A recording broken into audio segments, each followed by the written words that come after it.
বিসমিল্লাহির রহমানির রহিম। অর্থনীতি অনার্স প্রথম বর্ষের শিক্ষার্থীদেরকে স্বাগত জানাচ্ছি economics with Zaman sir YouTube channel থেকে। আশা করি তোমরা সবাই ভালো আছো, সেই প্রত্যাশা নিয়ে হাজির হয়েছি। আজকে আমি তোমাদের অর্থনীতিবিদদের জন্য গণিত একের যে তৃতীয় বিশ্লেষণ যে চ্যাপ্টারটা আছে বাজার ভারসাম্য, এর পূর্বে আমি আরেকটি ক্লাস নিয়েছিলাম, এখন এটা দ্বিতীয় ক্লাস। সেখানে আমি কি নিয়েছিলাম সেটা একটু দেখে নিতে হবে তোমাদের। সেখানে দিয়েছিলাম বাজার ভারসাম্য, মানে ভারসাম্য দাম ও পরিমাণ কত, তারপরে এটা চিত্রে দেখানোর কথা বলা হয়েছিল। তারপরে বলা হয়েছিল কর বসালে, বিক্রেতার উপর একক প্রতি কর বসালে ভারসাম্য দাম ও পরিমাণ কি হবে, তারপরে দাম কত বাড়বে, পরিমাণ কত কমবে, দামের পরিবর্তন, পরিমাণের পরিবর্তন, এবং আরেকটা দেখিয়েছিলাম আমি, সেটা হলো করের কত অংশ কে বহন করবে, কর ভার কিভাবে বণ্টিত হবে। যেহেতু তোমরা অনার্সে পড়ো, একটি একটি আইটেম যদি আমরা দেখাতে পারি সেটা তোমাদের জন্য অনেক, তাইলে তুমি আরো অনেক অঙ্ক করবে। আমরা যদি একটা অঙ্ক, একই নিয়মের অঙ্ক 5টা করি, তাহলে কমপক্ষে 2টা ক্লাস 3টা ক্লাস চলে যাবে। সুতরাং ক্লাসগুলিকে মূল্যায়ন করতে হবে, আমাদের সময়কে দাম দিতে হবে। আমরা 1টি 2টি করে দেখাই দিব, বাকিগুলি তোমরা বই থেকে করবে। সেই বইয়ের রেফারেন্স আমি দিয়ে দিচ্ছি। আমার লেখা একটি বই, অর্থনীতিবিদদের জন্য গণিত এক, নতুন সিলেবাসের আলোকে 2024-25 সিলেবাসের আলোকে বের হয়েছে, বাজারে আছে। প্রয়োজন হলে আমার কাছ থেকেও তোমরা নিতে পারো, যোগাযোগ করবে হোয়াটসঅ্যাপ নাম্বারে। শুরু করছি আজকের ক্লাস। এখানে তোমরা দেখতে পাচ্ছ একটা চাহিদা অপেক্ষক, একটা যোগান অপেক্ষক দেওয়া আছে। আজকের প্রথম প্রশ্ন হলো বাজার ক্লিয়ার হবে, ভারসাম্য আর ক্লিয়ার হওয়া একই কথা। বাজার ক্লিয়ার মানে চাহিদা যোগান সমান, এমন অবস্থায় দাম ও পরিমাণ কত, একই কথা। ভারসাম্য দাম ও পরিমাণ যেই কথা, মার্কেট ক্লিয়ার বললে একই কথা হবে। তারপরে আজকে আমরা ভর্তুকির অঙ্ক করব। মূল উদ্দেশ্য হলো আমাদের এটা, গত ক্লাসে আমরা করের অঙ্ক করেছি, আজকে করব ভর্তুকির অঙ্ক। তারপরে একটা দিয়েছি সরকারি মোট ব্যয় কত, সরকার যে আমাদেরকে ভর্তুকি দিবে 0.2 হারে একক প্রতি, তাহলে সরকারের মোট কত টাকা ব্যয় হবে। আর করের ক্ষেত্রে হবে কি, সরকারের আয়।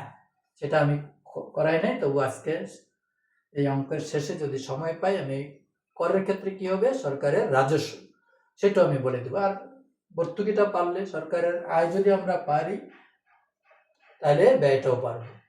কর দিলে সরকারের ব্যয় হবে, ভর্তুকি দিলে সরকারের ব্যয় হবে, কর দিলে সরকারের আয় হবে, সেটাকে রাজস্ব বলে। যাই হোক, আমরা আজকে 1 নম্বর অঙ্ক, ক নম্বর অঙ্ক করি।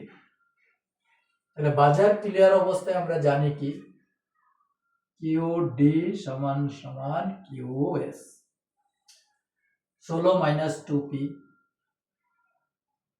সমান সমান -5 + 5P, और -2P - 5P সমান সমান -5 - 16 -7P সমান সমান -21, মাইনাস মাইনাস কাটা, P = 3 × 7 = 21। ভারসাম্য দাম আমরা পেয়ে গেলাম 3 টাকা।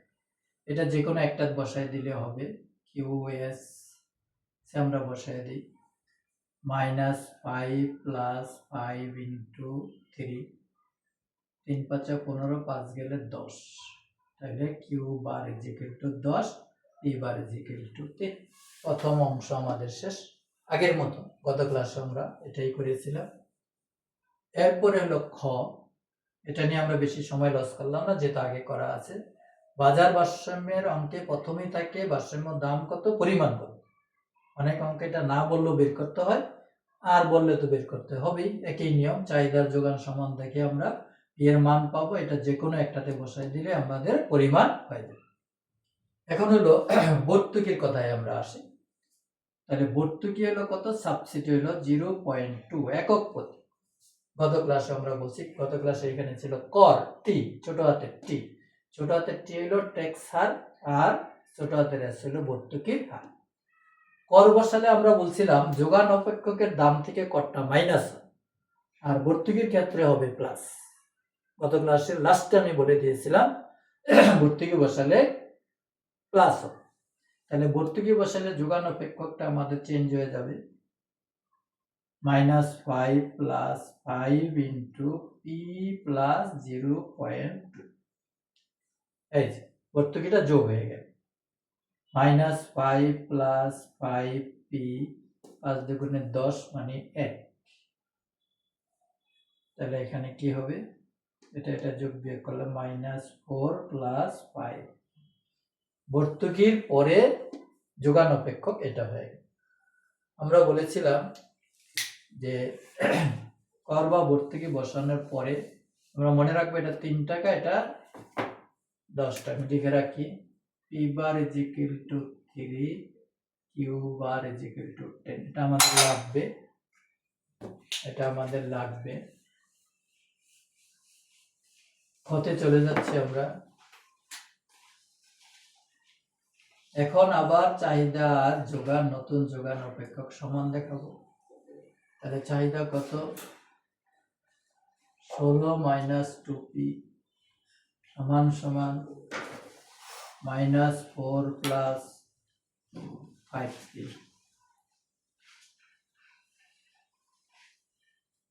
-2p -5p -4 -60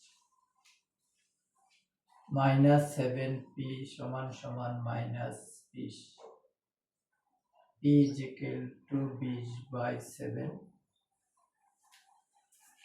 দেখো তোমরা এটা কত হয়, 20 এর 7 দিয়ে ভাগ করলে 7 দুগুণে 14 থাকে 6, 7 8 56, 57 58 47, 47 হইলে 5 7 35 থাকে 5, 7 7 49, এটা হবে। তাহলে আগে ছিল দাম 3 টাকা, এখন দাম হলো 2 টাকা 86 পয়সা। ভর্তুকি দিলে দামটা কমে যায়। এখন দেখি পরিমাণটা কি হয়, পরিমাণটা কি হয় আমরা দেখব। তাহলে QS ডটে বসায় দেই, -4 + 5 × 2.86 -4 প্লাস এটা 5 দিয়া গুণ, 5 6 30 0 হাত থেকে 3, 5 8 40 আর 3 43 3 হাত থেকে 4, 5 দুগুণে 10 আর 4 14, এখানে 4 গেলে থাকে 10 ভুল হতে পারে, যোগ বিয়োগ তো আমরা মুখস্থ করব না, ক্যালকুলেটর দিয়ে করব। তাহলে দাম ছিল 3 টাকা, এখন হলো 2 টাকা 86 পয়সা। পরিমাণ ছিল 10, এখন হলো 10.30। তাহলে ভর্তুকি বসালে দামটা কমে যায় আর পরিমাণটা বেড়ে যায়। করের ঠিক উল্টাটা, কর বসালে দাম বাড়ে পরিমাণ কমে, আর ভর্তুকি বসালে দাম কমে পরিমাণ বাড়ে, এই জন্যই বসায় ভর্তুকি। যাই হোক, এগুলি মাইক্রো ইকোনমিক্সে আছে, আমরা যখন মাইক্রো ইকোনমিক্স এই ক্লাসগুলি নেব সেখানে দেখাবো।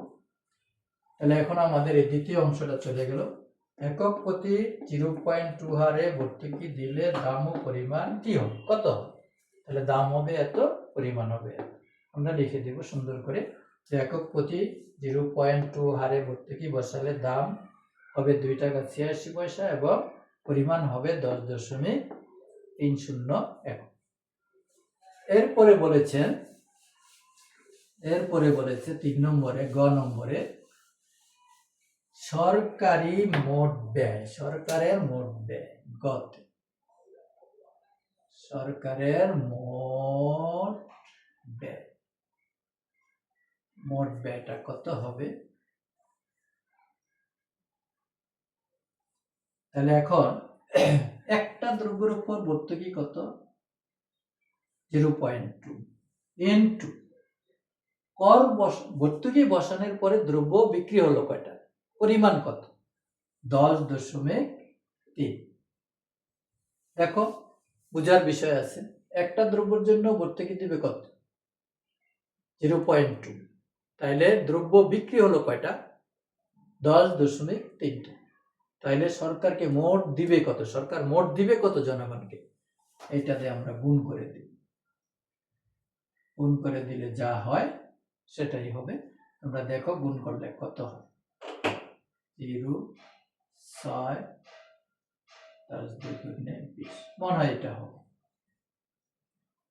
যা হয় সেটাই, যা হয় এটা কোটি টাকায় হতে পারে, লক্ষ টাকায় হতে পারে, 1000 টাকায় হতে পারে।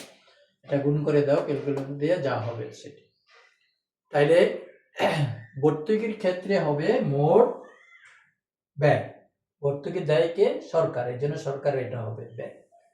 করের ক্ষেত্রে আমি বলে দিচ্ছি, কর যদি বলতো তাহলে কি হতো, মোট রাজস্ব, রাজস্ব অথবা আয়, সরকারের আয়। সেক্ষেত্রে হতে কি, টি ইন্টু কিউ। তাহলে কর কত, মনে করি 2 টাকা। কর বসানোর পর দ্রব্য বিক্রি হলো কয়টা, 10., এটা 2টা গুণ করলে কত হইতো, 20.7। তাইলে ভর্তুকির সময় হবে সরকারের মোট ব্যয়, সরকার দিবে জনগণকে, সরকারের কত টাকা গচ্ছা যাবে, ব্যয় হবে কত সরকারের। আর করের সময় কিন্তু আমরা সরকারকে দিই, সেক্ষেত্রে সরকারের কি লাভ হবে, আয় হবে, অথবা রাজস্ব হবে, রেভিনিউ, সরকারের আয় রাজস্ব বাড়বে। মোট করের ক্ষেত্রে হবে কি, যেই করটা বসাবে সেই করের হার দ্বারা কর বসানোর পরে যে পরিমাণ সেটা দিয়ে গুণ করবে। এখানে ভর্তুকির হার দ্বারা ভর্তুকি বসানোর পরে যে পরিমাণ হবে সেটা ধরে, একই নিয়ম। কর আসলে করের চিন্তা, ভর্তুকি আসলে ভর্তুকির চিন্তা, কাজ কিন্তু একই। তাহলে আমরা এখানে হবে মোট রাজস্ব করের ক্ষেত্রে, ভর্তুকির ক্ষেত্রে হবে মোট ব্যয়, সরকারের মোট ব্যয়। এখন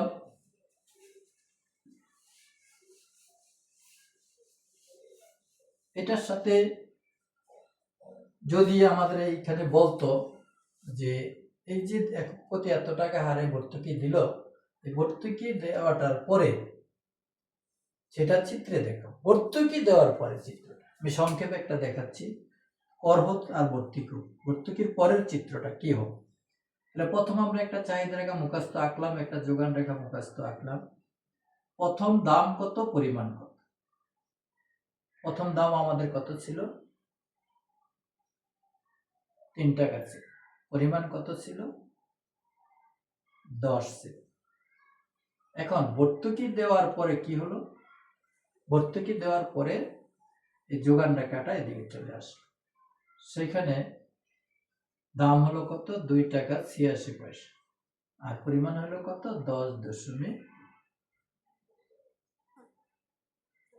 তাহলে দেখো, যদি বলে ভর্তুকির এই যে পরের অবস্থাটা, এটা চিত্রের মাধ্যমে দেখো। তাহলে আমরা একটা চাহিদা রেখা আঁকবো, যোগান রেখা আঁকবো, প্রথম ভারসাম্যটা দেখাবো, দাম কত, পরিমাণ কত, এটা হলো ভর্তুকির পূর্বেরটা। ভর্তুকি দেওয়ার পরে এটা ডান দিকে চলে গেল, এখানে ভারসাম্য আসলো, পরিমাণ আগে ছিল 10, এখন হলো 10.30, দাম আগে ছিল 3, এখন হলো 2.8। কর যদি হতো, যদি কর হতো তাহলে এই রেখাটা এখানে চলে আসতো। তো মনে রাখো, ভর্তুকির প্রভাব হলে যোগান রেখাটা ডানে চলে যাবে, করের প্রভাব হলে যোগান রেখাটা বামে চলে আসবে, একই কাজ। সেক্ষেত্রে কি হতো, দাম বেড়ে যেত, 3 টাকা 20 পয়সা হয়ে যেত, কথার কথা, আর এটা হয়ে যেত 9.2 বা 8 বা 9 ধরি না। তাহলে কি হতো, কর বসালে দাম বেড়ে যায়, পরিমাণ কমে যায়, ভর্তুকি বসালে দাম কমে যায়, পরিমাণ বেড়ে যায়। দুই চিত্র আলাদা করে তোমরা দেখো, করের ক্ষেত্রে যোগান অপেক্ষকটা বামে চলে যাবে, সেক্ষেত্রে দামটা বেড়ে যাবে, পরিমাণটা কমে যাবে। ভর্তুকির ক্ষেত্রে যোগান রেখাটা ডানে চলে যাবে, সেক্ষেত্রে দামটা কমে যাবে, পরিমাণটা বেড়ে যাবে। আজকে আমরা যে আলোচনা করলাম, অনেক অনেক অনেক ইম্পর্টেন্ট একটা আলোচনা। আমি আশা করি আমি যেমন গুরুত্ব দিচ্ছি তোমরাও সেই রকম গুরুত্ব দিবে। পরীক্ষা আসবে এইসব জিনিস, আর এগুলি জানতেই হবে, এগুলি না জানলে অর্থনীতি পরে কোনো লাভ নেই।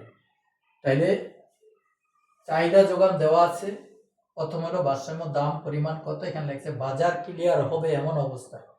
মার্কেট ক্লিয়ার মানে মার্কেটে একটাও থাকবে না, চাহিদার যোগান সমান। দেখে আমরা দাম পরিমাণ বের করেছি। একক প্রতি এত হারে ভর্তুকি, গত ক্লাসে করছি আমরা করের কথা, আজকে করলাম ভর্তুকির কথা। ভর্তুকি দিলে যোগান অপেক্ষকের দামের সাথে ভর্তুকিটা যোগ হবে যদি এটা বিক্রেতার উপর দেয় অথবা কিছু বলা না থাকে। আর ক্রেতার কথা বললে সেটা অন্যরকম হবে, সেটা আমি নেক্সট ক্লাসে আবার আরেকটা ক্লাস নিব ইনশাল্লাহ, সেখানে আমি এটা ক্লিয়ার করব। যদি এটা ক্রেতার উপর দিত, ক্রেতাকে দিত, অথবা কর যদি ক্রেতার উপর বসে তাহলে কি হবে। আজকে আমরা এটা দিয়ে থাকি বিক্রেতার উপর বসালে ভর্তুকি দিলে কি হবে, অথবা যদি কিছু না বলা থাকে তাহলে আমরা বুঝবো বিক্রেতার উপরেই বসাইছে। তারপরে সরকারি মোট ব্যয় কত হবে, কর ভর্তুকি বসানোর পরে যে দামটা পাবো, পরিমাণটা পাবো, সেটা তো আমরা বের করলাম। এখন ভর্তুকির যে হারটা 2 টাকা হলে 2 টাকা, 20 পয়সা হলে 20 পয়সা, ওইটা দিয়ে গুণ করব ভর্তুকির পরের যে পরিমাণটা সেটা দিয়ে। করের ক্ষেত্রেও সেম, সেই ক্ষেত্রে হবে সরকারের মোট রাজস্ব। তাহলে টি ইন্টু কিউ, টি মানে ট্যাক্স হার, কিউ মানে কোয়ান্টিটি, এটা হলো আফটার ট্যাক্স। সেম ওয়ে সাবসিডির ক্ষেত্রে ছোট হাতের এস ইন্টু কিউ, এস হলো সাবসিডির হার, রেট অফ সাবসিডি, আর কি হইল কোয়ান্টিটি সাবসিডির পরে। তাহলে আজকের ক্লাসে আমরা একটু করলাম। এর অর্থ না যে একটি অঙ্ক করে আমরা বসে থাকবো, তোমরা এই ধরনের অঙ্ক বই থেকে বেছে বেছে করো। একটা হলো কর, আর একটা হলো ভর্তুকি। কার উপর? বিক্রেতার উপর। যদি কিছু বলে না থাকে তাহলে আমরা বুঝবো এটা বিক্রেতার উপরেই বসিয়েছেন। আর যদি বলে দেয় ক্রেতার উপর, তাহলে কিন্তু এইভাবে করলে হবে না, সেই নিয়মটা অন্যরকম, সেটা আমাদের পরবর্তী ক্লাসে করতে হবে। ঠিক আছে, দেখা হবে ইনশাল্লাহ আবার। সেই পর্যন্ত সবাই সুস্থ থাকো, সেই কামনা করে আজকে এখানেই শেষ করলাম। ধন্যবাদ সবাইকে।